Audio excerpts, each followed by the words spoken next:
where to start, where to start, what to actually say, and in agreement with this. It's like, do you have some kind of purpose at the end of the day to say, I've got a brand, the brand is intended to be here for the infinite amount of time that you arrive, right? So ideally, like, don't look at, let's say, added value content, which is, in my belief, like podcasting, vodcasting, social media, etc., are added value content pieces that you have to put in the work and effort. So I liken it obviously to, like, you would never have the time, you would say before, to go to gym or, like, to do some kind of fitness plan. When you decide, like, it's important to you because it's some kind of, like, relevant element in your life, you're going to make 45 minutes available in your day, 1.5 hour, 1.5 hours in your day, whatever it may be, right? In the same way, you would believe that it is necessary within your business output, or whatever it may be, to put in the effort to record a podcast, record a podcast, record reels, and build some digital content. That's what you would do in terms of, like, commitment, so it doesn't die down. Because we were saying there's so many podcasts that after 3, 4, 12, 100, whatever it is, they disappear without a trace, because people believe that the output of that is something intangible. It's a fantasy, monetization. In terms of monetization, we sell, that is an output. It's not. What you bring in terms of your brand as an output in revenue, that's what you're going to get from my side. So I literally came up with the story in my mother's back room. I was broke with my girlfriend there, and we wrote this story 10 years ago. I wrote it in honor of her, about these amazing warrior women, because I thought my partner was like that, inspired by my mother, by my aunts and everybody else. But yeah, I think in the last year, it took us to write the comic book. We got 4 issues out. We got a great deal with Dark Horse Comics. Okay, let's do a little bit of a backtrack here. We're sitting here, obviously again, branding is everything. I saw Dark Horse, I was like, cool, it verifies, you justify to give credibility. I think that no offense to anyone else. You've done it, you've gone far. And I mean, again, we love Charlize on this because she's done everything. And we're being told just now about the luck of the draw of how it came into being here as a comic, but it was first a series, right? Other things like that, yeah. So yeah, we've written, so like I said, it was inspired by, I'm an actor, by trade, my partner's an actor. So I was literally writing a show, or we wrote this extensive show, we pitched it everywhere around the world, and we were lucky enough to pitch it to Miss Charlize Theron. Oh, that is a long story, but a short version of that is we eventually got to Charlize's mentor. Her name was Aletta Alberts. She passed on since. She brought Dragon Ball Z and Pokemon to this country. She got the licenses here. And, so she was based here, and we pitched the story to her. She sent it to Charlize. The only thing she's ever sent to Charlize, we gave a chance to pitch it 6 months later. She loved it, and we had pitched a 20-year plan, not just a series. We said we want to do series, comic books, everything. We wrote it down, we showed her the plan, and she was like, she's on board. She introduced us to every comic book house you can think of, Marvel, DC, you name it. But they allowed us to keep our IP. Our course allowed us to, so we're like, we're gonna go with them. That's great. I mean, in terms of like a culture for Dark Horse, how does the story tie in with, I suppose, the brand? You understand, Dark Horse is a certain identity. What are you guys bringing to that? That obviously is your trademark, your original company. 20 years now, we're talking about that just moment. But tell me about what's probably yours. I mean, Dark Horse has got so many great ideas, IPs. You look at The Last of Us, and they're not afraid to go to gritty, dark, beautiful stories. And what's important is that they give the creators complete freedom to go tell their stories. I'd never written a comic book before in my entire life. They taught me how to literally walk you out. They give you a pack. They show you how to do it. So we converted the script into this. So it went so well with their brand, and also how they empower artists. They insisted that we keep our IP because they come from those roles. So that was a great thing. Starstruck, and so you're going to become a celebrity now. It's 20 years, dude. Yeah, you're right. So who do you still want to meet in like this particular sphere that could be a little bit gaga for? Well, to be honest with you, we've been so lucky. We've met everybody. We've met some of the great comic book writers. We've interacted with the likes of, we wanted to find out about the Dark Horse, the Dark Knight comic book, the Court of Owls. So they got us familiar with Mr. Snyder and everybody. We've met some really cool, interesting people. So definitely please check it out. It's coming out on the 4th of November. There's a pre-order link. You can check it out. Just Google Dark Horse Imbokodo. You'll literally find it on our site there. But you can also check it out at any comic book house, whether it's Comic Book Warehouse, Cosmic Comics, anywhere around the world. It's going very well. The orders are picking up very well, so we're very excited. But also just check out Imbokodo Comic Book. You'll find us everywhere, and then look out for the show and the animation. We're working with an interesting Japanese studio now as well. Who wants what kind of direction? Because they're very different. We can take you in either of them. So Mike, Sorry, non-profit. yeah, so again, here's my thing, right? So where do you start? Like, for me, it's always better if you have a finite ending for your podcast. Like, say, I want to build 6 episodes, 12 episodes, and build it seasonally, because you don't want that. When you've got a business to run, you've got a lot of things to do in a day, whatever it may be, right? And start with the most unique point that you can have, which is your own origin story, to use a comic pun, right? But to build a kind of really human element to get a connection as a unique connection to your product. So if you say your NGO, what type of NGO do you have?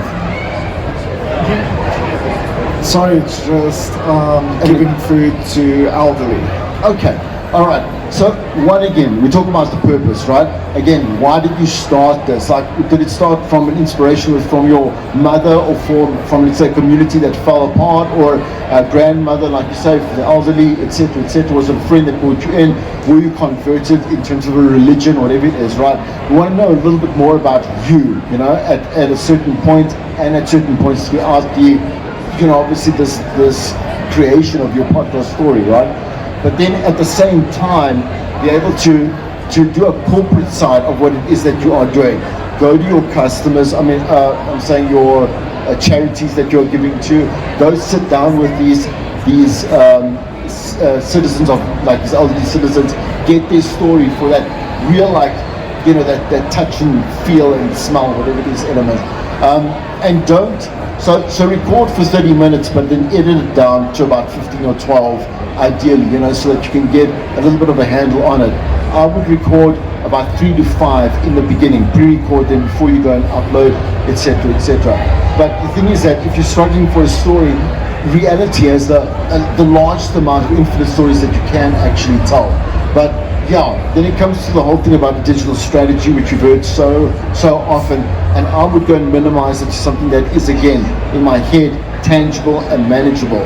So something that is like 2 posts a week on 2 different platforms, 2 different types of content pieces, right, that you can promote and push your business, and then I can elevate, like I say, added value extension to the Pod and Vodcasting as it is. Is that kind of Okay, just because the thing is that we're going to do a bit of a short live, and we're busy just observing Dionysus here from the Hero collection, right?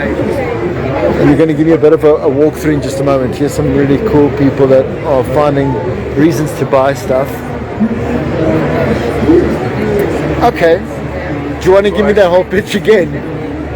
Tell us about the Hero collection. Oh, hi there. Nice to see you. How's it going? Welcome to the Hero Collection. Right.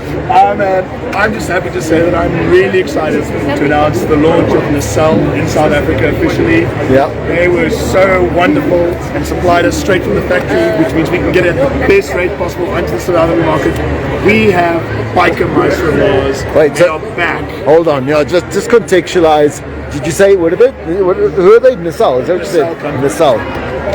Okay. It's not over. Oh no, that's fine. No, you're live. It's fine. What? Yeah, you're going live. I mean, Okay. So just contextualize it, Nacelle. So the Nacelle company, man, that's like a whole story on its own. Yeah. If anybody's watched The Toys That Made Us on Netflix, such a cool documentary series about the stuff that we love. Yeah. And they make such good money, and they created their own company, the Nacelle Company. Yeah. And they're making their own documentaries, they're doing shows, it's wonderful. Yeah. And they're also producing their own action figures. They have factories that are creating it from scratch. They are purchasing the right kind of licenses. Yeah. Tell us about the tell us about the licenses. 1993. Okay. Biker Mice from Mars. Right. They're back, baby. Next year, February. Did you say? You saw some of the animated film? So Animated there's series. an animated series coming out. Super excited about that. It's produced by Ryan Reynolds' company, Maximum Effort. Yeah. It's going to be hilarious. Okay. It's going to be cool. I don't know the exact details, whether it's a continuation or a new episode, but it is going to be awesome. Okay. And they bought. Toy fans out there. These action figures are vintage 1993 accurate whilst being updated to a modern market, as well as the fact that they are cartoon. Finally, we get the little purple pistol we've always wanted as kids. How cool is that? They've got all the accessories and everything, like articulation all the way through. They have all the hands that can be exchanged, different helmets, everything. And they listened to the fans when they first showed their concept, and they edited it and changed it, and it's the final product. Nice. It's awesome. We've got all the boys here. All three. We have, let me bring that guy out the way. So Vinny. Vinny, Odo, and Presley. I'm so sorry, please forgive me. I don't mean to be rude. You look ridiculously familiar. Do I? Yes, I but seriously, like, I love what you do. I'm doing nothing. All this is that man. And the bike. Oh, the cool stuff, yeah, that's cool. But this is what's important. This is Very. makes my soul feel. Okay. Man, I'm all over. This is the most ADD thing I've ever done in my life. That's fine. So again, we've got the Biker Mice stuff straight from the cell. I have no idea what this is. It's okay. We have the limited edition, handmade shower curtains, and then a range of things, from everything from Thundercats to Pokemon. We have Sailor Moon anime. We have cough cough hint hint. Right there. I've got your card. I've got your card. Oh my word, dude. That's crazy. Okay. So we've got wonderful things here. Wow, that's very cool. I mustn't We've swear. now because we're in the film now. No, you got so much more to say. Tell us more about this Classy Angels, This is something that is close to my heart. Classy Angels Foundation, a wonderful local Islamic non-profit organization. Yeah. They are registered and they are doing something that is just amazing. They are on the road to get 1 million school shoes onto 1 million kids' feet. Nice. And it's not just delivering it, going out to the most impoverished areas to find the kids and literally taking the shoes off and putting new shoes on. And it's just awesome. I'm welling up as we're talking about this. Is ridiculous. Not a good look for me. So the best way I can support them is by the wonderful guys at Bull Is. Not only did they bring these incredibly limited edition, officially licensed Biker Mice from Mars killer sneakers, where the limited numbers worldwide is shocking, but they are exclusively available on a raffle where you can buy a ticket. You can buy a ticket for 250 Rand, which is the cost of a pair of school shoes. You can change a kid's life, and you can totally have something that is unique, the only one in the Southern Hemisphere. Shamelessly panting. So honestly, man, jokes aside, super happy to be here.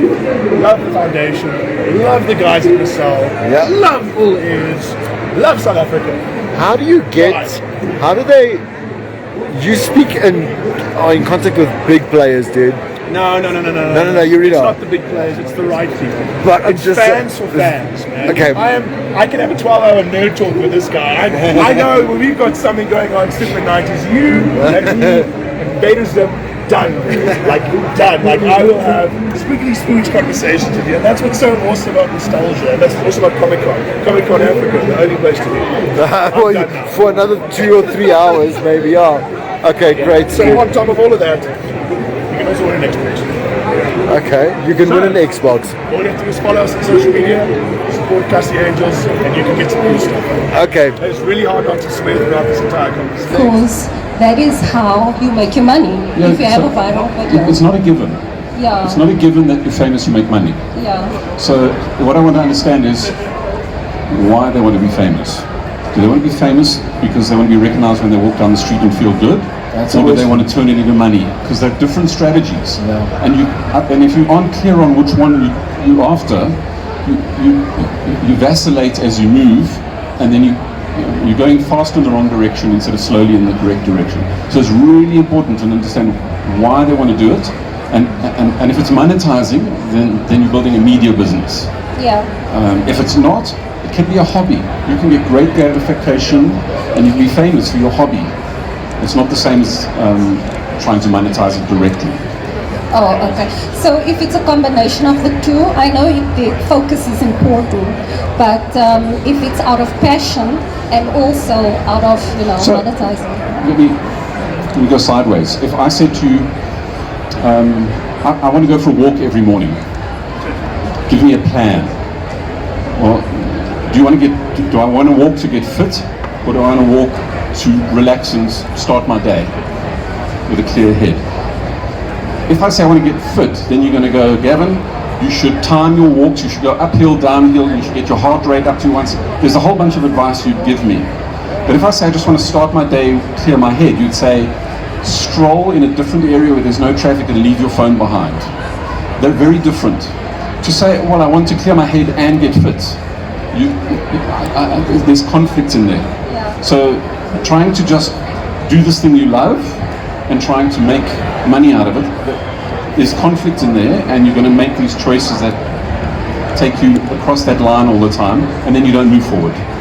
So there's no right or wrong. You can do whichever you like, but it's important that you know which one it is and chase that one. Okay, So, thank you. so can I add to that? Right. Again, it's about that kind of like high that you're getting from, like, it's great to have a video that goes viral, it's great for its expansion, etc. But what is consistency at the end of the day? So again, that whole thing of telling, like there are different ways to be able to tell the story of your brand. Like you said, that cool like that cool story of your daughter at 5 years old learning how to mix or whatever it may be, right? That's a great call, but at the same time, like, you got to sit down with their customers at the events, see how they're operating in the professional angle to what it is that they do so individually unique that makes them special. Because you know what, you as a parent would know how to say, yeah, but there are 1,000 doctors out there. If you want to be a famous doctor, a great doctor, what's the answer to that? Just like there are 1 billion content creators or whatever it is, not a billion, but you understand, right? But yeah, like, so, and it's not to discourage, it's about saying, this is what I want to do. And you know what, if you want to look at a month strategy or 3 months or 6 months to make it digestible, I would always suggest that, because we always get stuck at the beginning. I find that people get stuck right in the beginning to get, like, to jumpstart something. Make it small, make it digestible, as I say, and do one thing at a time. Nobody, here's always my advice, nobody knows what you haven't promised them yet. Does that make sense? Yeah. So don't promise them anything. You work in private. I always say work in private while you build a brand, so it can be built with quality and until you're happy, and then go public with it,